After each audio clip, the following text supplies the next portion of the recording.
올 한 해를 열심히 달려온 아주 특별한 분을 좀 먼저 만나 뵈려고 하는데요. 사스, 신종플루, 메르스. 아무튼 국내에서 신종 감염병이 등장할 때마다 방역 현장을 지켰던 분인데요. 지금은 코로나 브리퍼로 이렇게 알려진 분이기도 합니다. 중앙방역대책본부 부본부장을 맡고 있는 권준옥 국립보건연구원장 전화로 만나보겠습니다. 나와 계시죠? 네, 안녕하십니까. 네. 권준욱입니다. 네, 올 한 해 고생 많이 하셨고요, 원장님. 네, 감사합니다. 네. 코로나가 이전 그 바이러스에 비해서 정말 징한 놈 맞죠? 예, 그렇습니다. 물론 100년 전에 스페인 독감도 거의 한 3년 정도 인류를 괴롭혔는데 네. 코로나도 많이 힘들게 하고 있습니다. 그러니까요. 이제 물러나도 되는데 왜 이렇게 징한지 모르겠는데 우리 방역 당국 같은 경우 뭐 거의 휴일 없이 일을 했다고 봐야 되는 거 아닙니까? 너무 고생 많이 하신 것 같은데요. 근데 이제 저희는 사실 세금으로 월급을 받는 사람들이기 때문에 예. 일하는 것이 당연하고요. 네. 그러나 가장 말씀드리고 싶은 거는 현장에서 코로나 확진자를 진료하는 의료진이 아마 노고가 가장 컸다고 얘기해야 될 것 같고요. 그렇지만 예. 노고보다는 그 소상공인이나 자영업자분들이 거리두기 등으로 피해를 입으신 게 있기 때문에 그러니까요. 그런 생각을 하면은 가슴이 아픈 그러니까.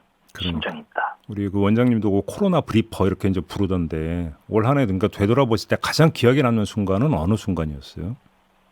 저는 방역도 하지만 국립보건연구원장으로서는 국산 항체 치료제가 지난 2월에 긴급 사용 승인 받고 예. 9월에 정식 허가가 났습니다. 예. 이제 우리만의 기술로 또 임상 시험 능력, 평가 체계를 통해서 치료제를 실제로 현장에서 사용할 수 있다는 데 대해서 매우 큰 의미를 가지고 있습니다. 그러시군요.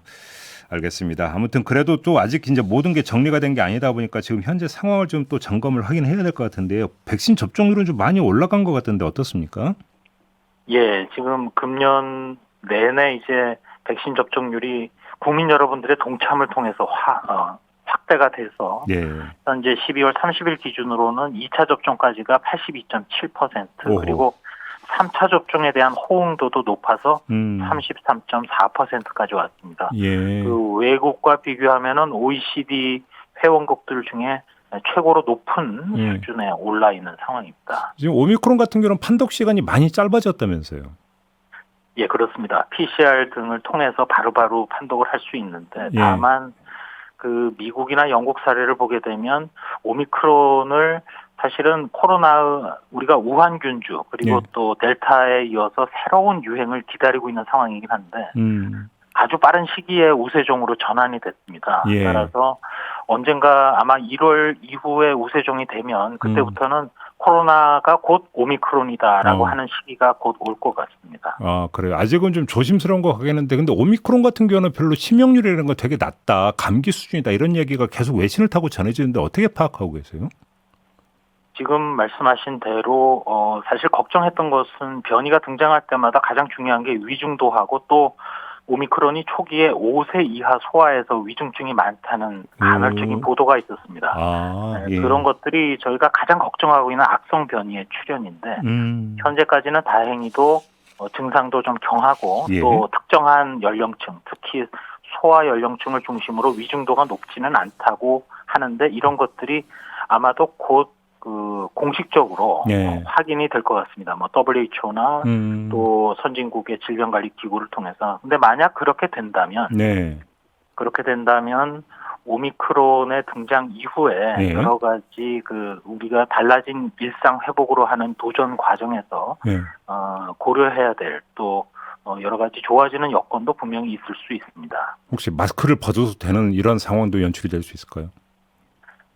저는 내년에는 당연히 달라진 일상으로 갈 수 있고 가야 된다고 보고 있고 다만 달라진 일상 중에 하나 어느 누구라도 나이가 많으신 분이나 또 질병을 앓고 계신 분들을 가까이에서 만날 때에는 코로나19 또는 다른 감염병을 고려해서라도 마스크를 항상 착용하는 것이 그때 일상이 되지 않을까. 그렇지만 그 외의 상황에서는 아마도 달라진 일상 회복에서는 그러한 시기가 내년 중에는 올 수 있다고 생각을 합니다. 알겠습니다. 근데 이제 지금 당장이 더 중요한데요. 오늘 추가 방역 대책이 발표될 예정이라고 하는데 거리두기 더 연장이 되는 쪽으로 가는 거 맞죠?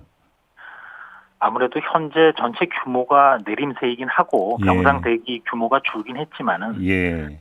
델타형에 이어서 말씀드린 대로 곧 오미크론이 오는 데다가 예.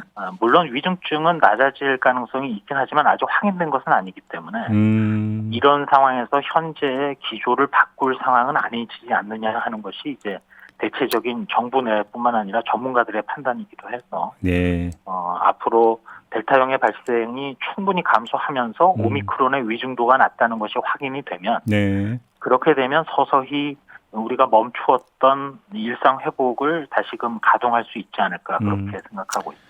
알겠습니다. 도토리님이 문자 주셨는데 올 한해 의료 관계자분들 수고하셨습니다라면서 송코영신이라고 송구가 아니라 송코라고 해서 뭘까 했더니 코로나 보내자 아마 이 뜻인 것 같습니다. 송코영신이라는 문자를 보내주셨는데요.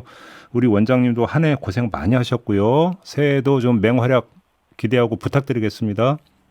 네, 감사합니다. 언제든 비판하시고 좋은 얘기 또 저희가 듣기 싫은 얘기라도 언제든지 지적해 주시기 바랍니다. 고치고 보완하고 네. 발전하겠습니다. 알겠습니다. 감사합니다. 고맙습니다. 네, 지금까지 권준호 국립보건연구원장이었습니다.